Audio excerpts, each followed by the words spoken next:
कौन करवा current Farrant किसी ना कौन करमी अंधार एका बसवा कथा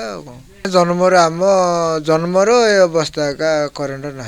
लाइट कौन करेन्ट कौटा बोलिकी आम आज जाके जान आज्ञा समस्त गाँ करेन्ट जाइए आम गाँ ताल खमण रे तो ना यहाँ निज एका बैटेरी किणिकी आनीचु सी जलिले राति 7-8टा जाके जलिब तापर लिभि जाऊँगी पाठ पढ़ा पढ़ी किसी ना आज्ञा करेन्ट तो ना कि आलुओ ना पाठ पढ़ा कि हम दुख लगे ना आज्ञा कौन जो परिस्थिति होगी अच्छु आम दुख लगे ना कौन आउ कहले किए शुणवार ना कि क्या कहले भी किए कर भोट बेले बोले देखिए केते नेता आसबे केते ऐसा करदेवी तेसा करदेवी से कहे भोट पाइला परे किए बाबू क्या देखा ना जो अंधार को से अंधार एमती डाबी हाबी लगे कि नल नठण एमती लाइट फाइट टर्च करके जाऊँ दरकार पड़े सहर बण आड़ को जाइथिबा सड़क पाखरे हाथी भली बड़ आउ अनेक सान जीव बणरे रहंती देह तुलनारे आखि दुईटी छोट होइथिबा जुआली तैयारी करी बड़द साहाय्य चाष करती आमे गाँ को यातायात तो सब बेले तो करू आमे देखा पाचु ए गाँव में आलुओ ना आलुओ जो लोक बहुत असुविधा हैरान होती पिला पाठ पढ़ापी असुविधा होती दिन बेले जहाँ लोक सूर्य आलुओ देखती राति हेले गुंफा भितर पशिला भाया घर भितर पशि डिबी आलुओ लगे टिके भात खाती तापर संध्या 6टा-7टा है बेलू शुई पड़ती कारण आज की कहवाक गले तापर एभली भाव एमती दयनीय भाव गाँ रही किंतु से गाँव में आज बिजुली आलुओ टिके लगी पारला ना राति आसी सुटिंग करवाटा केबे कौनसी गणमाध्यम आसी एभली भाव सुटिंग करना राति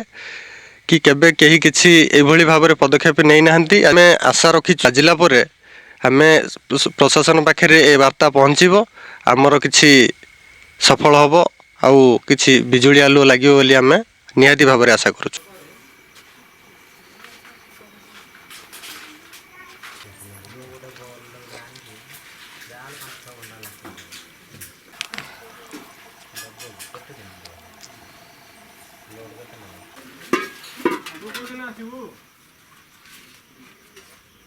घर 30-32 घर हो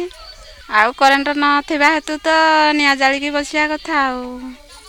मु तो ये गाँ झी जन्मदिन यही अंधार एका अच्छा करेन्ट ना हेतु निआ जालिकी बसी तो पाठ पढ़ा असुविधा आउ करेन्ट नसुविधा सबू असुविधा होगी तो ये अंधविश्वास एका रही आम गाँव करेन्ट आसाटा का स्वप्न गाँव में करेन्ट थी समस्ते आलुओ चली जाऊँ आम गाँव में करेन्ट ना हेतु यही अंधार एका रही पारुछु भय सबू बाघ भालू सबू तो भय रोचे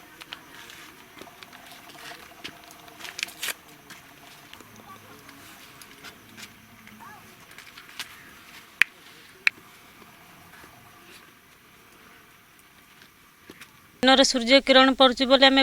सबुआड़े बुली पार्छु राति आम कुआड़े भी बुली पारना आज्ञा कहीं कारण अंधार हो बहुत डर लगुच आज्ञा से मोहन बती जलैकी रोचु प्लस डुबी जलैकी रोचु सोलारटे किणाई से सोलार घंटाटे जलैकी रखुचु तापर भात खाइबा सर से बंद हो जाऊँ सोलार खाइबा पाठ पढ़िया आमर सबकि से अंधार ही दिन काटुचु आज्ञा बहुत दुख लगुच कहीं कारण आम गाँव करेन्ट ना सब गाँव आज्ञा सुविधा अच्छे रास्ता करेन्ट सुविधा अच्छे आम गाँव किसी भी सुविधा हो पारुनी आज्ञा समस्त को जनाऊँ किंतु कहीं भी कहू किसी भी सुविधा कर दौना भोट बेले समस्त आज्ञा इलेक्शन इलेक्शन आसिले कहते आम सब सहयोग करदेबू करेन्ट आनिदेबू रास्ता करदेबू कहते किंतु आज्ञा भोट माने भोट देदेले कहीं भी से को मुह देखना सरकार को मु निवेदन कर करेन्ट देले आम बहुत सुविधार चलू।